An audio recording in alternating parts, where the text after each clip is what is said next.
Bueno, buenas tardes a todos. Estamos aquí en unos nuevos diálogos online, que ya sabéis que son estas charlas que mantenemos aquí desde la ACEC, desde la Asociación Colegial de Escritores de Cataluña, la Asociación Colegial de Escritores de Cataluña, y en las que vamos, entrevistando a autores, muchas veces vinculados a nuestra asociación o vinculados a Cataluña, otras veces no vinculados o no vinculados de un modo directo. Hoy sí que de alguna forma nos ha interesado bastante el autor con el que venimos a hablar, a que aprovechamos para saludar, Gustavo Adolfo Ordoño. ¿Qué tal, Gustavo? Hola, ¿qué tal? Encantado. Que acaba de publicar este libro sobre Guinea Española, con el subtítulo El relato imprescindible de un siglo de la historia guineana bajo el influjo de la bandera de España, y que de alguna forma nos ha interesado también porque, bueno, de todos es sabido que los catalanes tuvimos también una presencia muy importante en Guinea, y de alguna forma, pues bueno, el libro nos ha parecido, digamos, que podían encajar bien en estos diálogos. Antes de nada, recordaros que la ACEC es una asociación que defiende los derechos morales y patrimoniales de los escritores nacidos o residentes en Cataluña, independientemente de la lengua en la que se expresen, y que este acto, aunque está organizado por la ACEC, está patrocinado por CEDRO. Y dicho esto, bueno, tenemos, como hemos dicho, a Gustavo Adolfo Ordoño, que es historiador y periodista. Ha sido, bueno, como periodista, ha trabajado en televisión y en agencias, en publicidad también, ha sido asesor editorial y documentalista. Y como historiador es autor y editor del sitio web Civilización y Barbarie, que está dedicado al estudio de la dialéctica desde la perspectiva histórica. Además, es un divulgador histórico especializado en historia del mundo actual y tiene, al margen del libro que acabamos de hablar, un otro libro titulado La Guerra de Ifni, que lógicamente va sobre la Guerra de Ifni, claro, que publicó en Almuzara en el 2018. Y ahora ha publicado este Guinea Española, que es una crónica, digamos, es, un, es un repaso histórico, digamos, está muy bien porque te permite, si no sabes bien qué pasó en Guinea, es lo que nos pasa a la mayoría, es como una Sí, crónica que repasa bueno, no todo, se centra en el siglo XIX y XX, pero tampoco es que haya mucho más que decir antes del 19 y 20, porque ahora hablaremos con el autor. Se podría decir que aunque la colonización empezó antes, es en el siglo XIX y XX cuando la cosa cuaja, por así decirlo. Entonces, bueno, él explica esto, y además el libro tiene una tesis de la que ahora arrancaremos hablando con esto, y es que los hijos del llamado baby boom, digamos, la gente que ahora está entre los 40, 50, 60 años, bueno, sobre todo 50, no, encontró como un vacío muy grande en el colegio, en los libros del instituto, en la escuela, del tema de Guinea, ¿no? Y el autor bueno, ha rebuscado en los libros de la época, en los libros escolares de la época, para ver qué presencia tenía Guinea, y bueno, ahora nos comentará los resultados de su investigación, pero es interesante porque de alguna forma nos permite entender por qué Guinea, siendo la única colonia que tuvo España en África y por tanto suponiéndose que deberíamos tener como una cercanía más grande con lo que ocurrió allí, con unos conocimientos mayores, porque es como un gran vacío en la mente de casi todos los españoles. Yo creo que hay muchísimos españoles que no saben qué pasó en Guinea, muchísimos que no creo que se puedan ubicarla en el mapa, pero bueno, vamos a preguntar con el autor. Y por ahí queríamos empezar, Gustavo, preguntándote que, bueno, tú en la introducción del libro ya arrancas diciendo que tú eras bueno, cuando estabas en el EGB, en la Educación General Básica de la época, te pidieron hacer un trabajo sobre Guinea con motivo del 10º aniversario, con lo cual eso sí, debería ser a finales de los 70, digamos, una cosa así, exacto. y que descubriste que había, y cito, una bruma de conocimiento histórico. Quería preguntarte, bueno, si ese es el origen de este libro o por qué te has lanzado a escribir este libro. Exactamente. Lo digo en la introducción y no solamente en la introducción, a lo largo de todo el libro lo comento. Eh, Está motivado por un recuerdo escolar, un recuerdo escolar de esa generación que tú comentabas, la de Baby Boom, a la que pertenezco, o creo intuir que a la que pertenecemos, ¿no?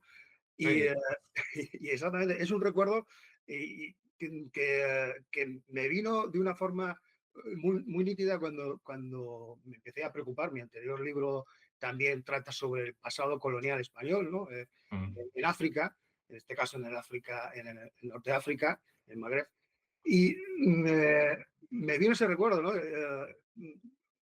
Me mandaron a hacer un trabajo sobre Guinea Ecuatorial porque se cumplía, era el año 78, 1978, se cumplía el 10º aniversario y lo tenía ahí guardado, como en el rincón, ¿no? En este caso, como tenemos una vez de los escritores y los historiadores, la idea y dije, pues lo tengo que retomar. Y es el eje del libro y es lo que comentabas, porque precisamente esa generación, que deberíamos ser la que más debería conocer ese pasado, en el fondo no solamente somos parte de esa gran ignorancia que hay o de las generaciones que lo ignoramos, mm, sino, no solamente es que se ocultase, sino es que, y por eso investigué el tema de los libros de texto, es que las menciones eran mínimas o nulas. Y eso que la consolidación de Guinea Ecuatorial es un producto del franquismo, ¿no? Y bueno, éramos estudiantes durante el franquismo de la primaria, ¿no? De la secundaria, y en toda la bibliografía se comentaba la importancia que tenía todavía esa colonia para la ideología imperialista, la ideología que tenía el régimen sobre ese tipo de posesiones en África. Y es curioso que no se haya socializado, que no apareciera esa historia de colonia, de la colonia de Guinea Ecuatorial, en la generación que deberíamos conocerla, ¿no? Y entonces, insisto durante todo el libro en que esa anécdota es bastante importante para la motivación de escribir un libro, porque también digo que es una temeridad, porque claro, es un tema incómodo o es un tema difícil de tratar, porque estamos hablando de imperialismo, colonialismo, y más ahora en una etapa en la que la bibliografía, la historiografía, el tema de hacer, digamos, la descolonización de los museos. Entonces, era un tema difícil de abordar que yo quería retomar desde un poco también de la memoria, ¿no? De hacer un libro, un ensayo histórico desde la memoria histórica, que formase parte también de la memoria histórica y de los tratados de la memoria histórica que ahora se están poniendo sobre la mesa de debate de la bibliografía histórica. Y por eso esa evocación, ese recuerdo para mí bueno, es fundamental en la motivación de escribir, de abordar la escritura del libro. Pero ¿y aquí, o sea, a qué conclusión llegas? ¿Por qué, digamos, no hay referencias a Guinea en los libros escolares de la época y en realidad ahora tampoco encontramos mucho? O sea, ¿por qué hay como un silencio alrededor de Guinea según según tu teoría? ¿Cuál es el motivo? Yo creo que el motivo es porque era un tipo de colonización bueno, más que nada por el menosprecio o la falta de interés que ha existido siempre en África. Cuando yo hice la búsqueda bueno, de la presencia de la Guinea española, de Guinea Ecuatorial en los libros de texto, no solamente encontré esa ausencia, ¿no? de Guinea Ecuatorial, encontré una ausencia de cualquier mención a África como un continente con una historia, con un continente con más allá de cuando se hablaba de las civilizaciones antiguas de Egipto, pero era algo así como si Egipto o el Egipto antiguo no perteneciese al continente africano, ¿no? Una antigua civilización. Entonces, yo creo que viene, aparte de una cuestión de lógica, ¿no? De menosprecio de la concepción que tenía el europeo de África, es más que nada por eso, porque incluso el propio régimen no estaba, no tenía nada de que presumir, a diferencia por ejemplo, la acción civilizadora, colonizadora de América, no existía digamos, una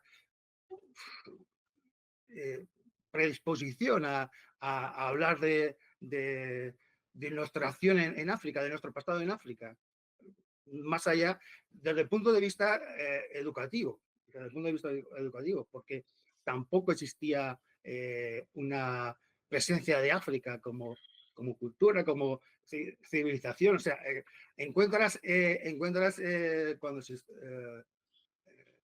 en los currículums de los años 50 se estudiaba historia, las civilizaciones prácticamente el tema africano no aparece. Y los tópicos, ¿no? Los tópicos de las tribus. Entonces, creo que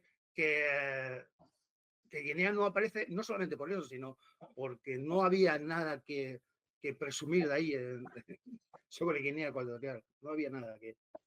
Claro, o sea, sí que hay como una referencia constante a los libros de Latinoamérica, digamos, pero de Guinea y de África hay como un vacío y tú lo achacas como al, bueno, una especie de desprecio que tendría el franquismo hacia todo lo que fuera el continente negro, por así decirlo. Porque el continente árabe, digamos, o musulmán, la parte musulmana o árabe de África, la parte norte, sí que ha habido interés en España. Siempre tiene, bueno, el franquismo más que nada, digamos, ¿no? Ha Sí, tenido sí, un sí, interés sí. enorme en todo eso. Y es a la África negra lo que te atribuyes.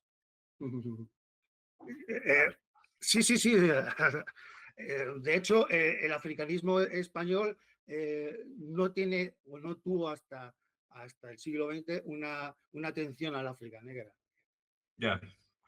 Pero igualmente, claro, están los libros que habían aquí, pero luego también los libros que habían allí, ¿no? Tú miras un poco los dos, los libros de los estudiantes españoles y los libros de los estudiantes guineanos, digamos, ¿no? O ecuatoguineanos, como se les llama actualmente, que quizás antes se les llamaba más guineanos. Y en la literatura que de allí, digamos, en los niños de allí, ¿qué tipo qué leían sobre el tema? O sea, los libros escolares de allí, ¿qué tipo de libros eran?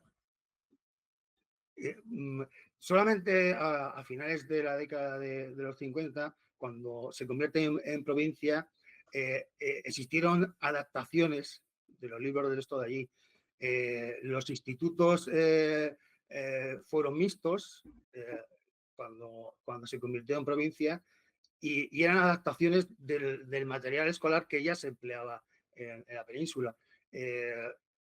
Digamos que eran libros existían libros para negros y libros para blancos, pero no exactamente así, sino una adaptación para la colonia. Se dieron muy pocos casos. Yo no he encontrado ediciones específicas. Los libros que tenían los chicos de Guinea en la época en que eran provincia, o los alumnos, eran los mismos que tenían, pues no sé, los alumnos de Murcia. O sea, no sé si me estás preguntando si existían ediciones especializadas o diferentes. No. A ver, Vale, vale, vale. Yo la verdad que cuando vi el libro, lo primero que piensas cuando ves un libro sobre Guinea es que el autor tiene algún tipo de vínculo familiar con Guinea, porque hay muchísimos escritores. Esto es muy típico, digamos, ¿no? Un escritor que de golpe saca un libro y es porque su abuelo estuvo en Guinea, o Sí, su sí. tío estuvo en Guinea, o todo esto y tal. Sin embargo, o sea, claro, tú cuando miras la bibliografía en torno a Guinea, sí que ves que hay bastantes libros, pero no sé Sí. si hay como no hay una correspondencia por parte de los lectores. ¿Tú crees que a los lectores les interesa el tema de Guinea o que comparten esa especie de rechazo o desconocimiento sobre el tema que había durante tu infancia, por así llamarlo? Creo que existe un desconocimiento enorme y una ignorancia enorme. Lo que sí que existe, y lo has comentado, es una bibliografía y hay bastante producción de lo que se llama de literatura colonial, es decir, experiencias de personas que habían sido colonos y tal. Bueno, y luego está el Palmeras de la Nieve. O sea, existe ese tipo de literatura. La relación que yo tengo es ese recuerdo escolar. Y sí, me decía, sí, normalmente los que escriben es que tienen una relación.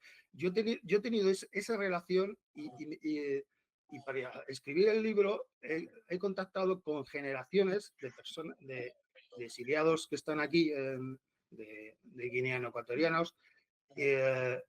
Y curiosamente, ellos lo que reprochan es que consideremos que la literatura tiene que ser toda la que se produce en Guinea o todos los libros que se tengan que leer desde una perspectiva colonial.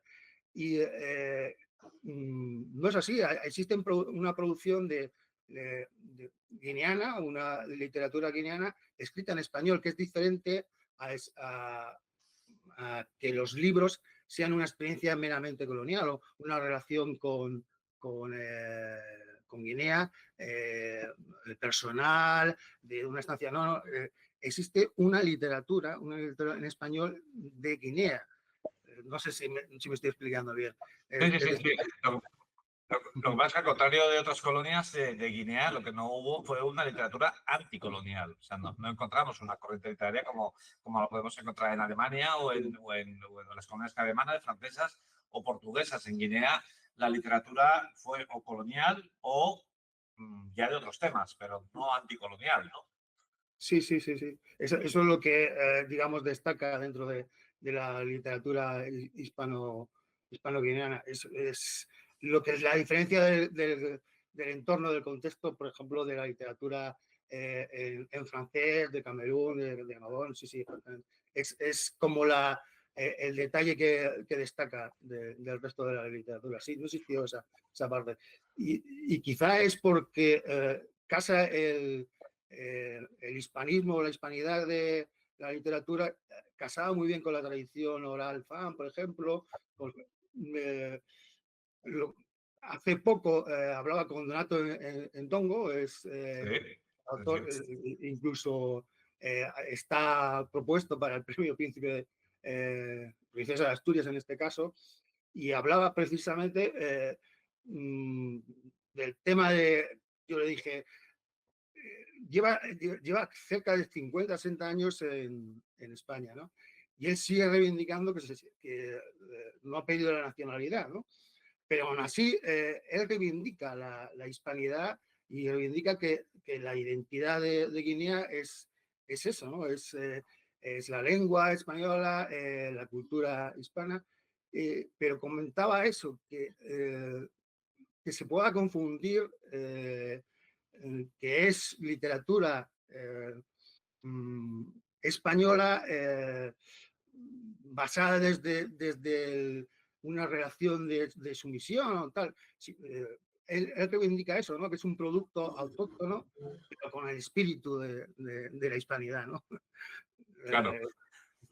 Oye, vamos a repasar un poco bueno, el recorrido histórico que tú haces. O sea, Guinea, digamos, los orígenes de la colonia de Guinea son bastante curiosos y de hecho es verdad que lo que tú comentas en el libro, de que mucha gente sabe que Guinea fue una colonia española, pero no saben ni en qué circunstancias empezó a ser una colonia española. No sé si te importaría a ti como resumirnos un poco, digamos, por qué llegamos a tener aquel trocito tan pequeño de África.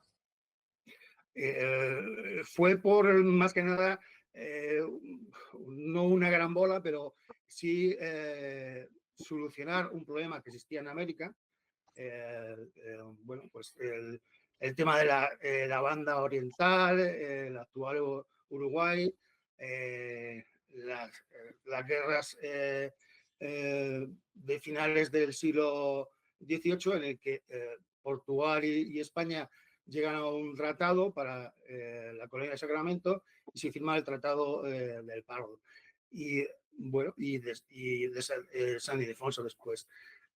Portugal cede para solucionar ese problema en América o ese conflicto, cede unos territorios en el Golfo de Guinea, y España le interesaba porque el motivo principal era tener un enclave esclavista en el Golfo de Guinea para evitar tener intermediarios, en este caso franceses, y depender del tráfico de esclavos dominado por portugueses y franceses en ese momento en el Golfo de Guinea.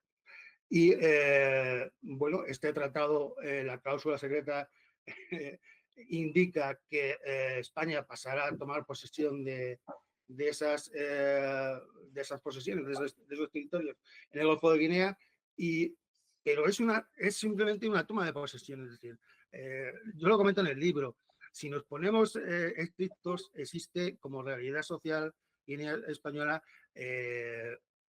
a constituirse como una colonia a la que se le puede poner el apellido de española a partir de mediados del siglo XIX.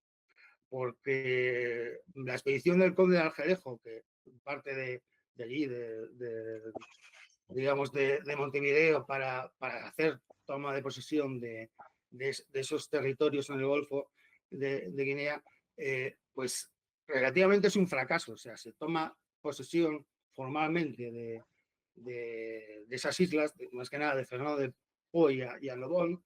La parte continental no se llega a tomar posesión porque en el tratado, y es una parte que a lo largo de la historia de Guinea, incluso cuando el país se constituye y tiene su identidad y su nacionalismo, el reproche de que existía la posibilidad bueno, de lo que se el río Comares, la parte continental de Guinea, esas posesiones que simplemente aparecen en el tratado. Bueno, el hecho es que el conde de Argelejo toma posesión, bueno, en realidad es el Primo de Rivera, un sobrino nieto de Miguel Primo de Rivera, quien termina de tomar posesión. Y es una expedición que, en el fondo, pues fracasa, no se llega a establecer un asentamiento para ese enclave y la cosa se olvida, ¿no? Se olvida porque llegan las guerras napoleónicas y el hecho de tener allí un enclave esclavista cambia las circunstancias, comienza la evolución y las tendencias de abolir la esclavitud y llegamos a 1841 y solamente por una intención de los ingleses, que son los que se establecen en 1827 en Fernando Po, en el actual Malabo, Santa Isabel, se establecen allí y fundan Clarence, que el origen de Santa Isabel es un origen inglés, con la intención de poner precisamente un tribunal que controlase el tráfico de esclavos. Y solamente cuando los ingleses tienen la intención de comprar esa isla, es cuando surge una reacción patriótica, nacionalista, y España vuelve a interesarse ya. Se retoma el interés, se forman una serie de expediciones más serias, como en este caso José de Elena, y se toma posesión otra vez de Clares y se le cambian los nombres, y eso es lo que comento en el libro. Se hace un esfuerzo por ir españolizando la isla, que hasta lo comentaba Joaquín Costa en uno de sus artículos, que digamos, Iradier, que es Manuel Iradier, ya estamos hablando de 1870, cuando comienzan las primeras expediciones en la parte continental, decía o se quejaba de que no encontraba a un solo negro que chapurrease un poco de español. Estábamos hablando ya de 1877. Apenas algunos hablaban inglés. Entonces, a lo que voy, fue un proceso... La bibliografía oficial o lo que luego se ha comentado por hacer una historia oficial o se ha querido tal, que de hecho que incluso los mismos guineanos que han abordado, Donato Ngo, que es el pionero que tiene el primer libro de historia, Historia y Tragedia de Guinea Ecuatorial, empieza el libro hablando de la expedición del conde de pero en realidad España no tiene digamos, una acción colonial hasta ya bien entrado el siglo XIX y en este caso a mediados del siglo XIX. Con el primer gobernador, Chacón, en 1858,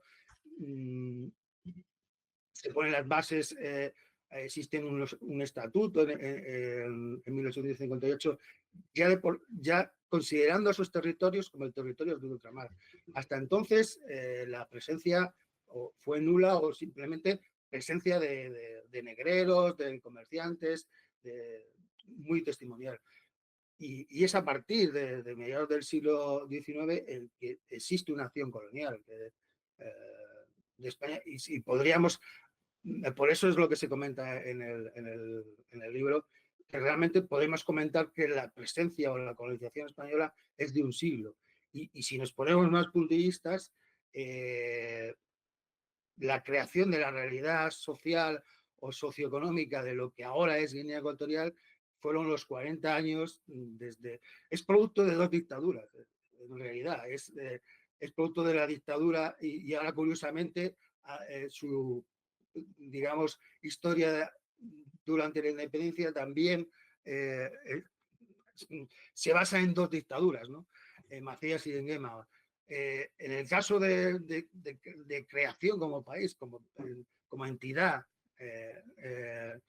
digamos, de país, de administración, es producto de dos dictaduras. La dictadura de Primo de Rivera, en los años 20 son fundamentales para digamos, terminar de cerrar y la colonización en la parte continental, que no se había tocado hasta el Tratado de París en 1901, y la dictadura de Franco. Digamos que desde 1925, en el que se consolida, ahí existe un estatuto, existe una serie de legislación en la que España toma, digamos, en serio que esos territorios tenían que ser administrados, pues desde 1925 hasta la independencia de 1968, pues son 40 años. Es decir, si nos ponemos puristas, la acción colonial son unos 40, 50 años. Nos ponemos puristas. Aquí estamos, bueno, el libro que estás citando todo el rato es este de Donato Dongo, que es Historia y Tragedia de Guinea Ecuatorial, que es sin duda el libro de referencia para entender todo lo que está pasando, además escrito directamente por un ecuatoriano y bueno, es el libro de referencia del que estás hablando.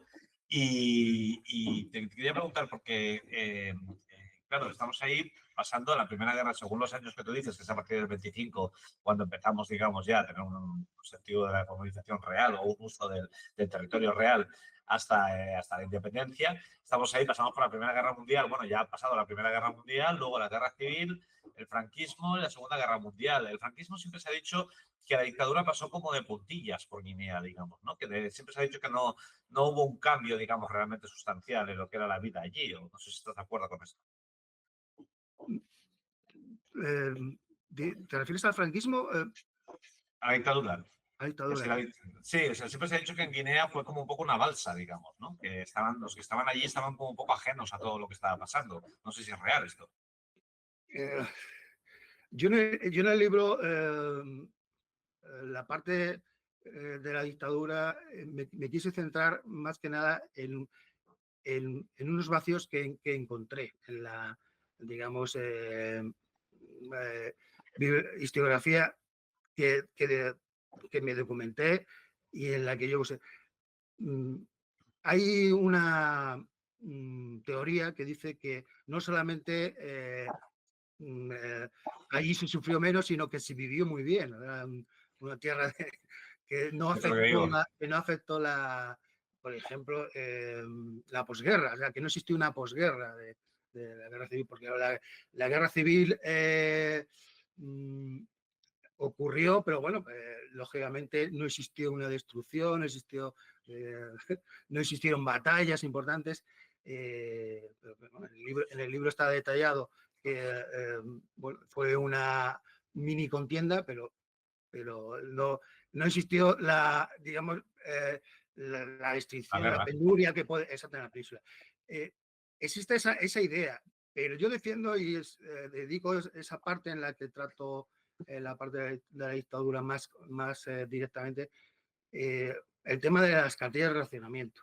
Yo me planteé, pero existieron las cartillas de racionamiento, si se vivía tan bien, si no afectó tanto y tal, entonces allí no había problemas. Claro, tienes que pensar que estamos hablando de una sociedad hispano-guineana que está en ciernes. Es decir, existía todavía una segregación muy fuerte y había ciudadanos de segunda. Yo dije, bueno, pero existe una sociedad que se está construyendo justo en esos años, ¿no? Y entonces investigué, qué raro, no encontraba casi nada información sobre... existió una cartilla de racionamiento en Guinea Española o en la actual Guinea Ecuatorial. Y con eso, ese hilo me sirvió para demostrar que realmente no es así. Es decir, parece que incluso la península, España, se benefició de un auge económico, de un buen económico digamos, en la colonia. Y fue al revés, es decir, fue la colonia en la que se aprovechó no solamente de las necesidades, sino de una intención de invertir, de movilizar. Estamos hablando de una economía autárquica, estamos hablando de una economía colapsada, ¿no? Y entonces,